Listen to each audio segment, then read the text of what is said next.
Hello and welcome to our channel. A UK limited company can often be set up within a day. However, the real issue is not speed, it is making sure the structure is right from the start so you do not run into tax, ownership and filing issues that are much harder to fix later. If you are starting a business, moving from sole trader status, or launching a venture with other founders, the key decisions come before you press submit. The company type, share structure, registered office, director details, and control disclosures all matter. In this video, we will show the practical route to setting up a private company limited by shares in the UK, what information you must prepare, where founders commonly make avoidable mistakes, and what you need to do immediately after incorporation so your company is ready to trade. For most entrepreneurs, the default option is a private company limited by shares. This is the structure used for the vast majority of new UK companies, and for good reason. The owners are shareholders, the company is a separate legal entity, and liability is usually limited to the amount invested in shares. That matters because the company, not you personally, enters into contracts, invoices clients, and takes on business obligations. However, directors still have legal duties and can be personally exposed in certain situations, especially where there is wrongdoing or careless conduct. There is another private company type, limited by guarantee. However, this is usually used for charities, clubs, membership bodies, and other non-profit organizations, as it has members rather than shareholders. So for a trading business, an agency, consultancy, e-commerce company, tech startup, or property-related venture, a company limited by shares is usually the obvious choice. It also provides a clear route for bringing in co-founders or investors later, as ownership can be divided through shares. If you expect different rights between founders or future investors, this should be considered early, not after registration. Before registration, we advise founders to prepare 5 essentials. First, the company name. It must be available and not too similar to an existing name. You can use the Uniwide Formations name checker to check availability. Some sensitive words, especially those implying official status or regulated activity, may require approval.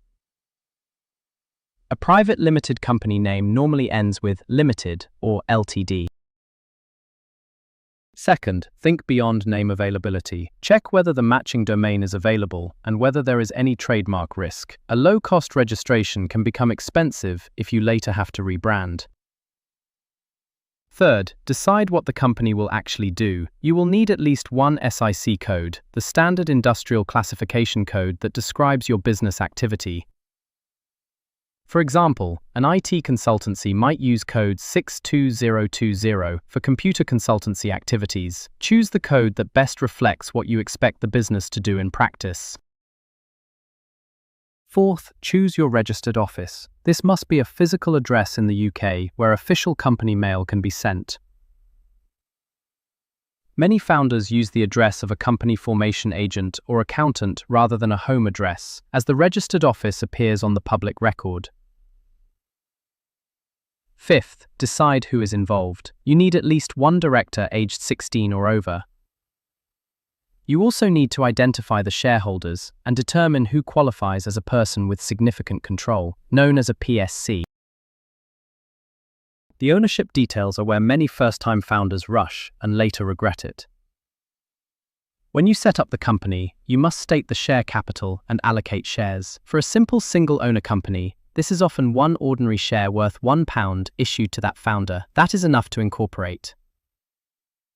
However, where there are 2 or more founders, the split should reflect commercial reality. If one founder is building the product and another is funding the business, a 50-50 split is not always the right answer. Once the company is registered, changing ownership is possible, but it involves more work and can have tax consequences.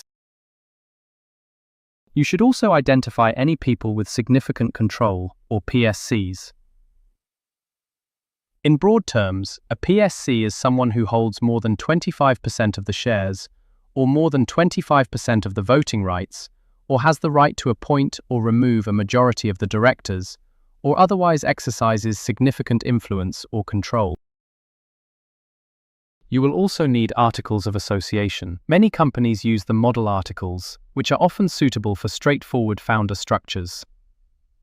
However, if you need bespoke rights, different share classes, restrictions on transfers, or more tailored governance, standard articles may not be enough.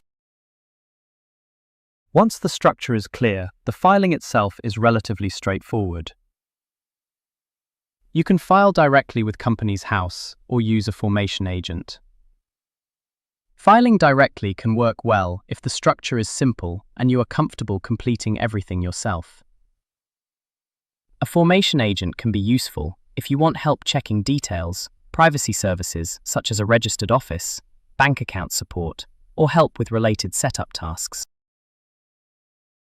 The application will usually ask for the proposed company name, registered office, SIC code, directors' details, shareholders' details, share capital, PSC information, and articles of association. For directors and shareholders, accuracy matters. You may need to provide full legal names, service addresses, home addresses, dates of birth, and other identifying details. The service address appears on the public record, while the home address is generally protected from public display, subject to the usual filing rules. Identity checks are also an important part of the process. There are two separate types of identity checks involved in setting up a UK company, and it is important not to confuse them. First, if you use a regulated formation agent, that agent must carry out anti-money laundering checks. In practice, that usually means asking for proof of identity and proof of address, and sometimes additional information about the business and the people behind it.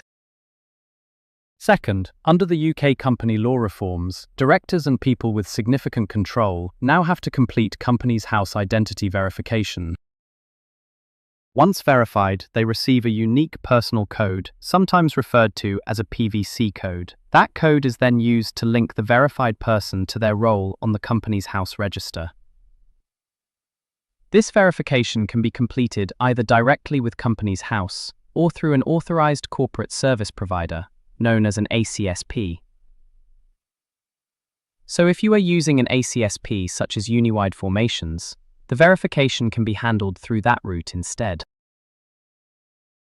The practical point is that AML checks and Companies House identity verification are not the same thing. One is part of regulated client due diligence, and the other is part of the new Companies House identity control framework.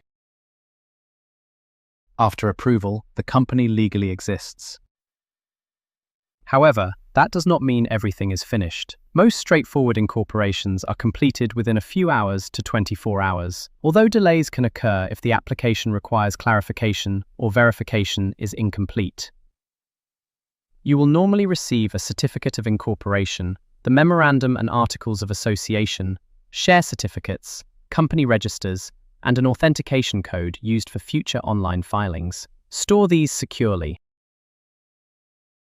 The authentication code is particularly important, as it can be used to file changes with Companies House. At this stage, attention should turn to the next practical steps. Open a business bank account in the company's name, either directly or with support from a formation agent. Keep company money separate from personal spending from day one.